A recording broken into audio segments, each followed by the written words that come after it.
Hello tout le monde, je vous retrouve aujourd'hui pour une nouvelle vidéo qui sera un nouveau book haul. Donc je viens vous présenter aujourd'hui les livres qui sont arrivés dans ma bibliothèque récemment. Je vais commencer par les deux premiers livres que j'avais achetés avant le confinement et qui sont arrivés dans les dernières semaines. Le premier, c'est Le Grand Cahier d'Agatha Christophe. Il s'agit d'un premier tome d'une trilogie.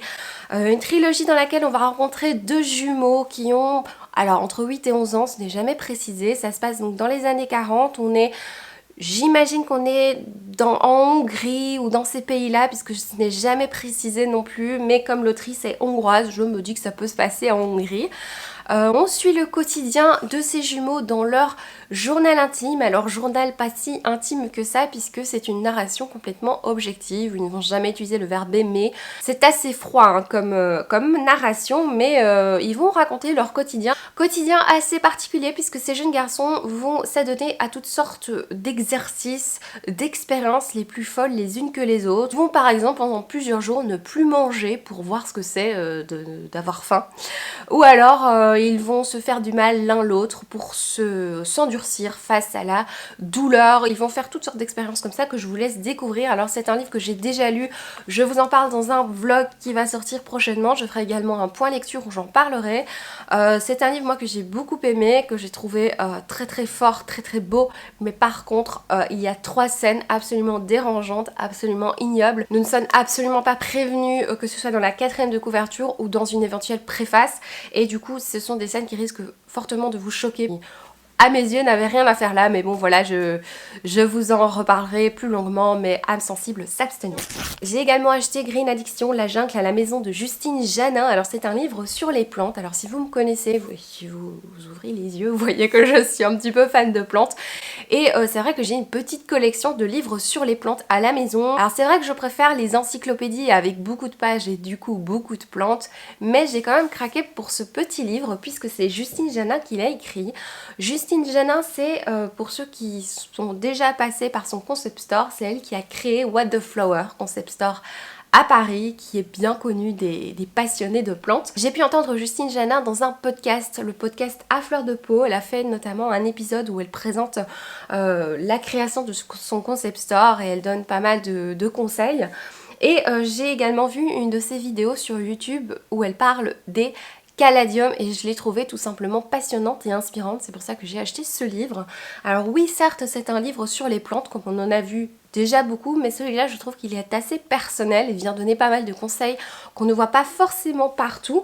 En plus les images sont absolument magnifiques, ce sont des très belles photographies, donc voilà, un petit livre sur les plantes qui me tarde de continuer parce que je l'ai commencé, j'aime beaucoup et ouais je continuerai avec plaisir. Alors c'est un livre que je lis moi comme un roman, c'est pas un truc que j'ouvre de temps en temps, je le commence et puis je le continue vraiment comme un roman et voilà, je crée une addiction donc de Justine Janin. Pendant le confinement c'était un petit peu compliqué de se procurer des livres puisque bah tout simplement les librairies étaient fermées et commander sur l'internet c'était pas forcément une bonne idée, mais ma librairie préférée, qui est la librairie Filigrane, qui est une librairie pas très loin de chez moi, a décidé d'ouvrir un site internet sur lequel elle permettait d'acheter des livres et donc la librairie Filigrane livrait sur Bruxelles sans passer par la poste, hein, ils livraient eux-mêmes comme l'ont fait pas mal de petits magasins, petites boutiques, notamment boutiques de plantes et ils livraient, alors je sais qu'à un moment ils livraient à vélo et donc pendant plusieurs semaines j'ai rempli un panier sur Filigrane et je me suis dit bah je vais quand même les soutenir et oui, faire une petite commande. Donc vers la fin du confinement, j'ai fini par valider ce panier et non seulement je les ai soutenus, mais j'ai soutenu mon moral hein, parce que vous allez voir, c'est quand même un petit craquage hein, là. Et donc le premier livre que j'ai acheté c'est À la vie de l'homme étoilé, publié chez Calman Levy Graphique. Il s'agit d'un livre graphique écrit par un infirmier qui travaille aux soins palliatifs et qui raconte je pense son quotidien avec beaucoup d'humour. Alors je peux pas en dire vraiment plus puisque je ne l'ai pas encore lu, mais il me tarde de le découvrir. Je pense que je le lirai aujourd'hui en fait. J'ai très envie de le découvrir aujourd'hui. On est dimanche à l'heure où je filme la vidéo.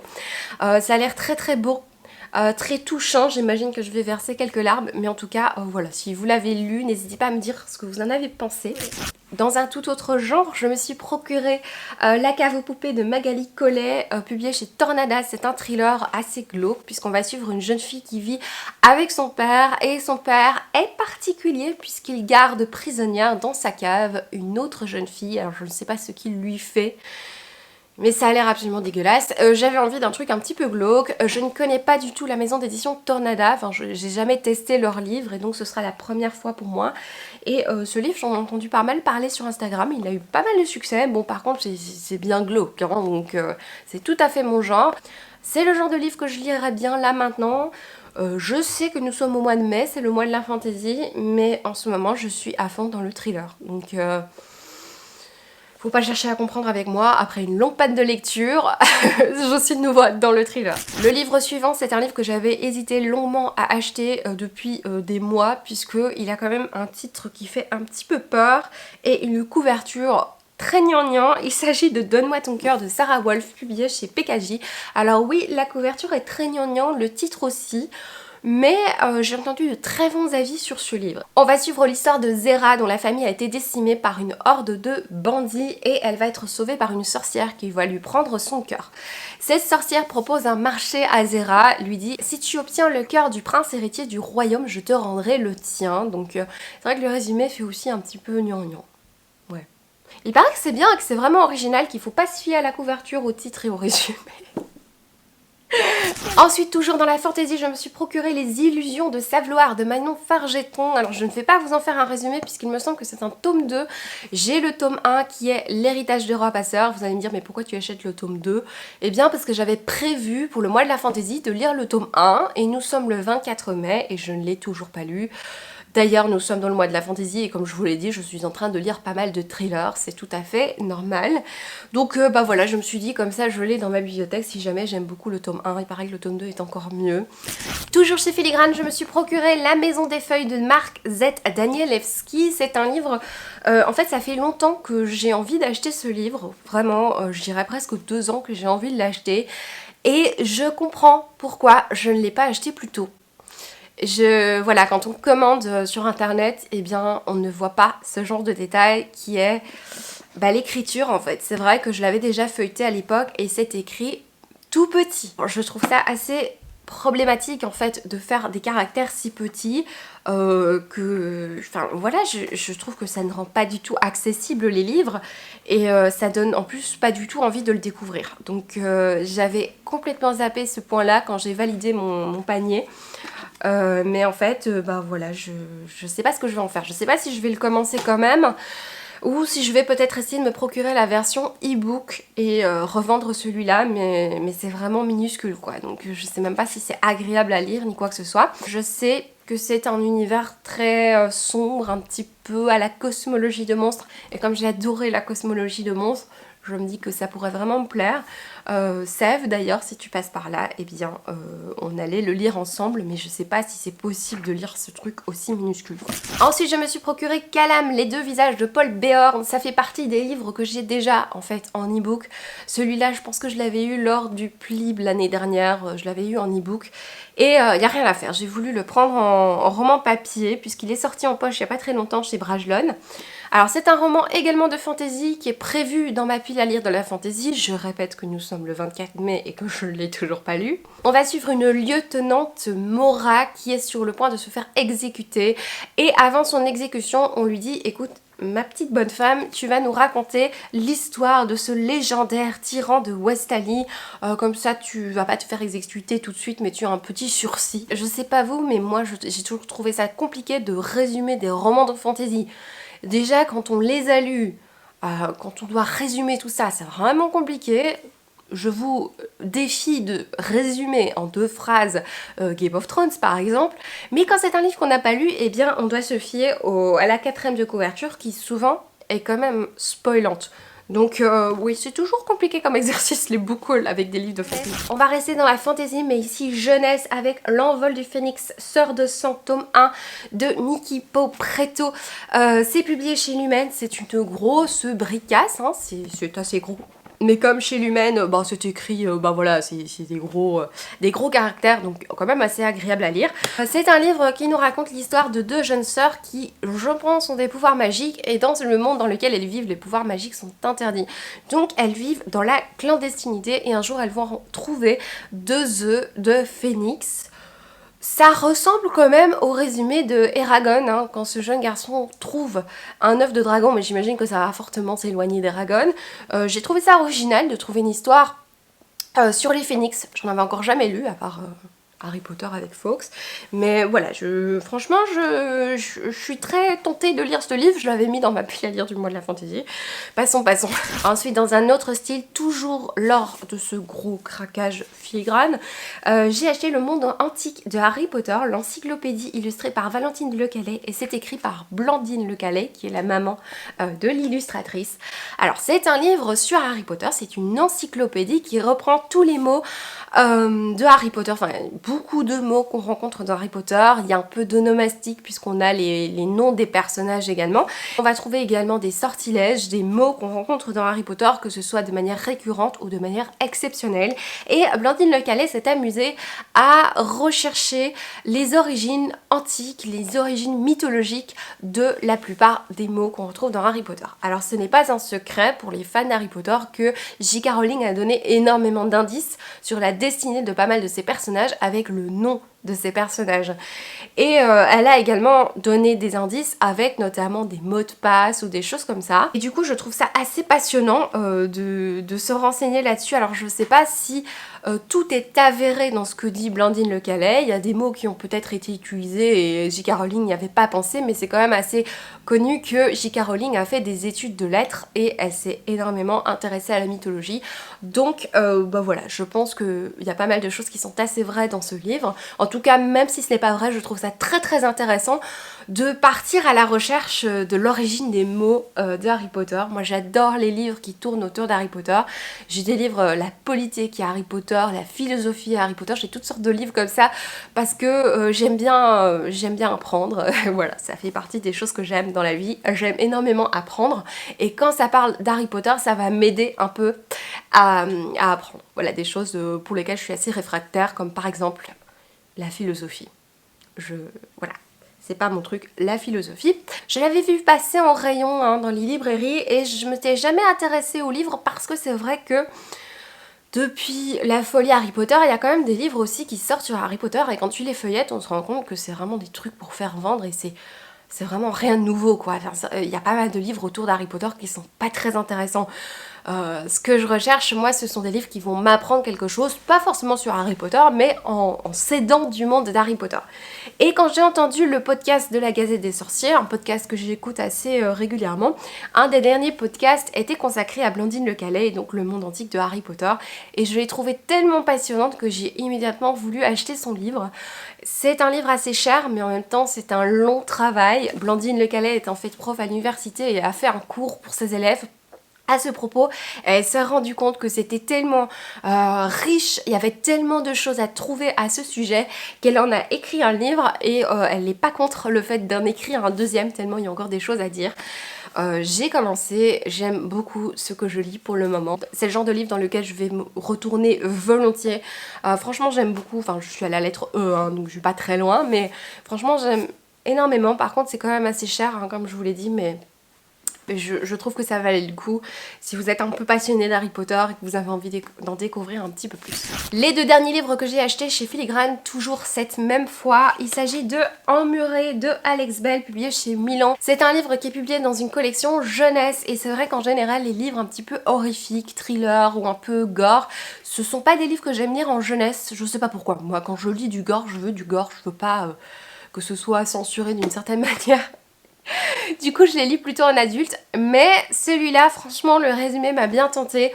On est dans un manoir en Écosse et dans ce manoir il y a une chambre, la chambre dans laquelle vivait Rebecca, sauf que Rebecca est décédée et dans sa chambre qu'est-ce qu'il reste? Il reste une collection de poupées. Ça a l'air absolument glauque. Mais j'ai très envie de le lire, franchement. Bon, ça va être ado parce que ce sont des jeunes adolescents qui vont dans ce manoir, mais ça a l'air quand même pas mal. J'en ai entendu de très bons avis, donc ouais, pourquoi pas. Le dernier livre que j'ai acheté chez Filigrane, en tout cas lors de cette grosse commande, il s'agit de Les 7 sœurs de Lucinda Riley, publié chez Charleston.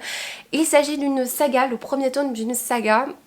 Alors pourquoi je me suis dirigée vers ce livre-là? Parce que Charleston a fait une opération pendant les jours de confinement, il y a énormément de maisons d'édition qui ont proposé des e-books pas chers ou même gratuits. Et Charleston a proposé d'envoyer un chapitre des 7 sœurs tous les jours pendant le confinement. Encore actuellement, je reçois un mail tous les jours avec un chapitre. Et c'est vrai qu'au début, je me suis dit, oh bah c'est cool, je vais le rajouter sur ma liseuse. Mais en fait, j'ai pas lu systématiquement les chapitres et au bout d'un moment ça m'a un petit peu saoulée de recevoir les mails. C'est à titre tout à fait personnel parce que je trouve ça vraiment chouette qu'ils le fassent. Et du coup bah, je me suis dit bah Isabelle tu vas acheter le livre tout simplement. Il est dans ma wishlist depuis un long moment. Ici j'ai la version grand format mais en fait il existe en poche. J'ai eu envie de le prendre en grand format parce que souvent les grands formats sont écrits un petit peu plus grands et quitte à craquer, je me suis dit craquons et voilà. Donc on va suivre l'histoire de plusieurs sœurs qui vivent un petit peu partout dans le monde et à la mort de leur père, elles vont se retrouver et en héritage, elles vont recevoir un magnifique château et elles vont également recevoir chacune une énigme qu'elles vont devoir résoudre et quand elles auront résolu cette énigme, elles pourront percer un secret sur leurs origines, ça a l'air assez sympa. Voilà, je ne sais pas pourquoi je souffle, ça n'a strictement rien à voir mais ouais, pourquoi pas. Oh putain, ça fait mal.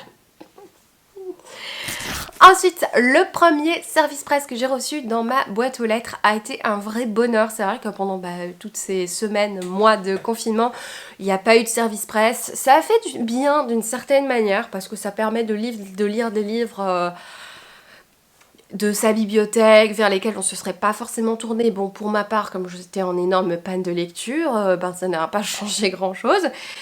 Toujours est-il que quand j'ai reçu ce premier service presse il y a quelques jours, je crois que c'est il y a une semaine, eh bien ça a fait beaucoup de bien. Alors il s'agit de Starfell, Violette Dupin et le jour perdu de Dominique Valland, publié chez Casterman. Il s'agit d'un petit livre à partir de 10 ans qui nous raconte l'histoire de la ville de Starfell ou le pays, je ne sais pas trop. Le mardi a malheureusement disparu de la mémoire de tous les habitants de Starfell, donc c'est-à-dire que tout le monde a oublié la journée de mardi et la seule personne qui peut faire retrouver cette mémoire c'est Violette puisqu'elle a le pouvoir, elle est magicienne et elle a le pouvoir de retrouver les choses perdues, donc c'est la seule qui peut nous sauver. Alors je me demande ce qui s'est passé cette journée du 24, ça m'intrigue un petit peu. Je ne l'ai pas encore lu mais quand je le lirai je vous en parlerai de toute façon. Avant de passer aux quelques livres e-book que j'ai achetés pendant le confinement, on va passer à la première sortie, le premier craquage en librairie post-confinement. Alors je dois vous dire que c'était un vrai bonheur de se retrouver en librairie. Alors j'avais déjà fait une petite liste pour pas rester 3 heures, pour pas rester trop longtemps dans les rayons parce que je me doutais qu'elle allait quand même avoir une file et bon c'est pas très cool si tu restes 3 heures dans la librairie. Je pense d'ailleurs qu'il y avait un temps limite. Et pour finir je suis restée, je sais pas, 8 minutes dans la librairie et j'ai trouvé pas mal de livres de ma liste. Bon, j'ai fait un craquage de 5 livres, hein. Voilà. Tout à fait raisonnable pour un énorme craquage. Et la raison première pour laquelle j'ai été en librairie, donc il y a 2 jours, c'était le... C'était quand? C'était le 22 mai. Donc j'ai attendu quand même un petit moment avant d'y aller. Mais j'ai pas pu attendre plus longtemps puisque le 20 il y avait une sortie que j'attendais énormément et je m'étais dit d'abord oh je vais attendre l'avis des copines et tout et en fait j'ai pas pu attendre l'avis des copines, je suis sortie le 22, j'ai mis 2 jours hein, avant de craquer, j'ai donc craqué pour la balade de quoi? Du serpent et de l'oiseau chanteur, Hunger Games de Suzanne Collins. Il s'agit d'un préquel, une préquelle, je ne sais pas, un préquel je dirais, je crois que c'est un anglicisme donc je sais pas si c'est très important. Donc on va suivre les 10e Hunger Games, la 10e édition des Hunger Games.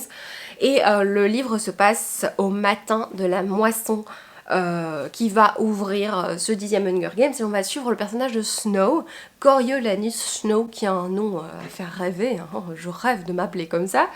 Mon dieu, le pauvre quoi. Bon bref, il a 18 ans et il va être mentor pour la première fois au jeu. Et il va être mentor d'une jeune fille du 12e district et on va voir ce que ça va donner. Bon, j'ai hâte de découvrir la suite, j'ai commencé, c'est ma lecture du dimanche.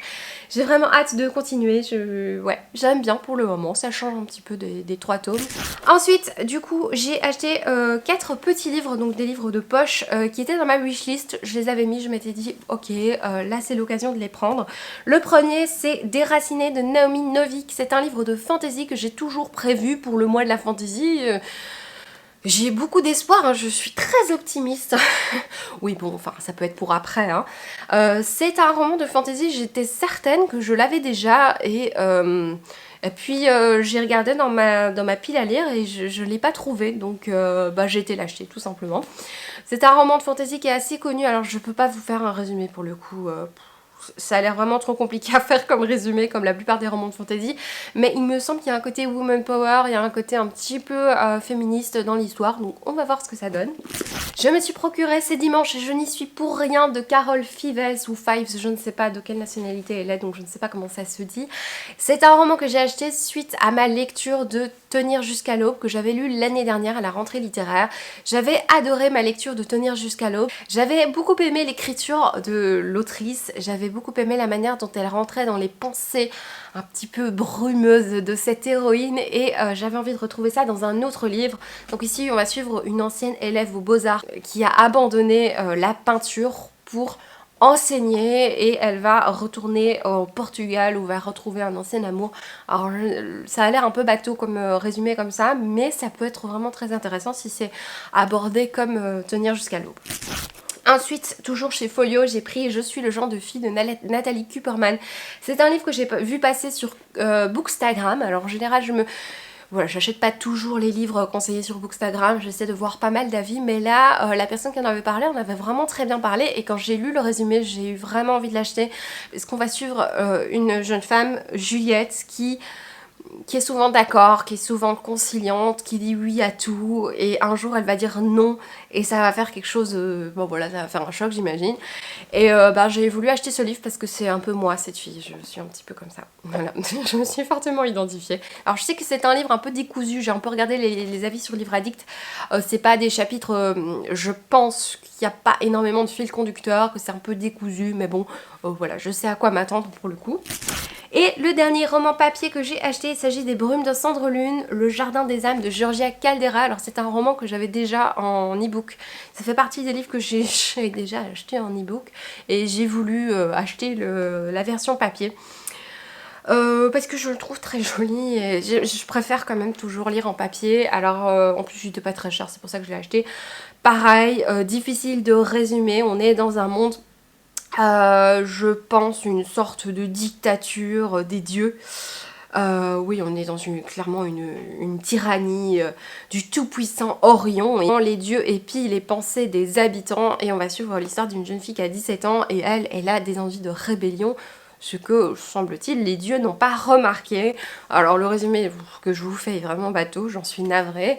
Moi j'ai envie de lire celui-là parce que j'avais lu Les larmes rouges de Georgia Caldera. Alors il y a des années que j'ai lu ce livre. Je sais que ça n'avait pas été un coup de cœur, je sais que c'était pas ma meilleure lecture, mais j'en ai retenu, après plusieurs années, une ambiance assez sombre, assez glauque d'une certaine manière. C'est une histoire de vampire, mais de manière... une histoire de vampire assez atypique et il me semble que j'avais bien accroché au style.